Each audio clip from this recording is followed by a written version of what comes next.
Hello and welcome to our channel. Today we're here to help you with a simple yet effective task: arranging your logo showcase in a grid view. Whether you're a business owner, a designer, or anyone looking to showcase logos, we've got you covered.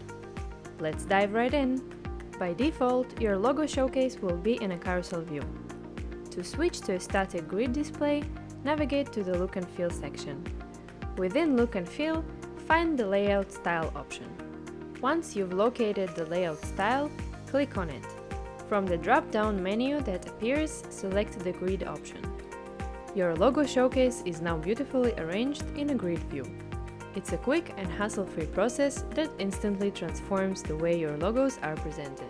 If you found this video helpful, don't forget to give it a thumbs up and subscribe to our channel for more helpful tutorials. Thanks for watching!